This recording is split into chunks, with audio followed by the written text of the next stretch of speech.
So I'm just here to say a few words about Stephanie.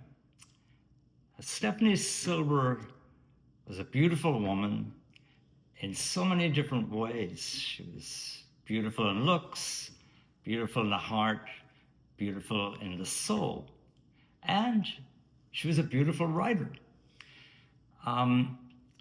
She and her husband Vic came to Black 47. They were hanging around us for quite a while, shooting videos, and we always encouraged people to take whatever videos you like of a gig, because each gig is going to be different, and at least there'll be a record about that if you do it. So she came to me and she said, we would like to be a fly on the wall for Black 47 and to just really show what you guys do. And I was thinking, fly on the wall in a Black 47 dressing room might be such a good idea. And she said, no, I'm making this promise that we will show you everything we're thinking of showing anyone else, and you can veto anything. And I talked to the guys in the band, and I said, what the fuck? let's see what they come up with. So they started to hang out with us, and eventually we did 3 different DVDs, including this one here, Fanatic Heart, which is the last one. And they became great friends, and they were like flies on the wall. They saw everything. And I began to know Stephanie better just through hanging out with her. And she told me she loved writing. So I said, show me some of your writing. And she wouldn't do it. She just wanted to see mine. I said, well, I'll make a deal with you. I'll show you the last piece of writing I did, and then you show me what you did. Because I had a feeling she was a really good writer, but was underconfident about it. So many people are about their writing.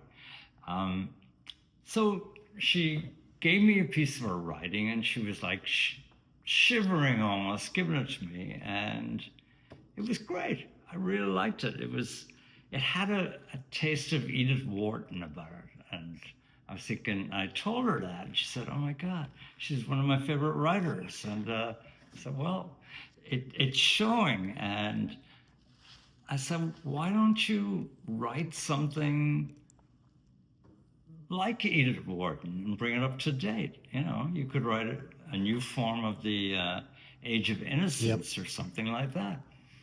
And so she started to write, and at that time, I was the president of the Irish American Writers and Artists. So I suggested that she take her writing down to the salons, and she did.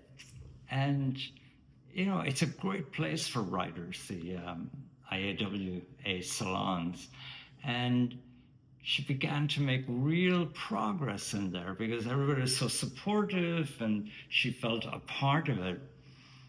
And then I went away on the road with Black 47, or I was doing a play or whatever, and I didn't go to any of the salons for maybe 6 months or something. And when I went back, she wasn't there.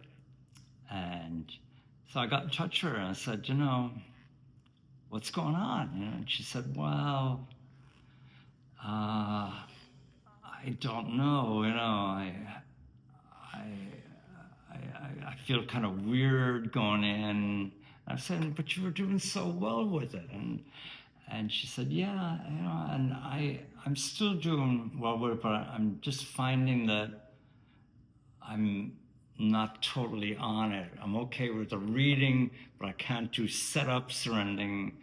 And I think it was at that point that she realized that she had the beginnings of dementia. And so it was kind of a heartbreaking thing all around. But I only bring this up because I think if she had started going to the salons a couple of years before it, she would have built up enough confidence to even deal with the small dementia that she had at this point. So for anybody out there who really feels they have a book inside them, and everyone does, and everyone should write their memoir or their autobiography, because you don't realize it now, but your great-great-grandchildren, they're going to really appreciate getting a look into today, not a look through television running, but a look through your writing, what today was like.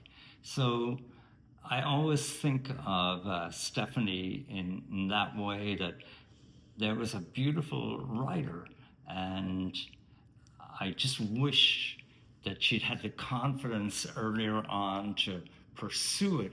But whatever it was, she did do it. She helped with all the Black 47 stuff. She was always there advising Vic on how to edit, and did so much great work. And we're going to miss our Stephanie. And that's about it. You can edit this out later, but I want to say this on camera. This is the thing I love about you, and I said this and I wrote it about you when I met you in '95. It would bring me to tears here, you know, with the story. Your natural encouragement. I don't even have the right word. I don't have the English for it. It's just natural. It's your nature to encourage every human being on the planet. And I like to feel I'm like that myself. And I recognize it in you. And it's brilliant. To say, most people will say, especially writers, oh, no, you can't write. And you hear stories about writers saying the worst thing I can hear is somebody come up to you at a party and go, oh, boy, I write too. But I bet any money that if somebody came up to you at a party and said, I write, you go, oh, great, let me hear writing. That's rare, Larry. Yeah, well, everybody's got a story. I agree. I'm going to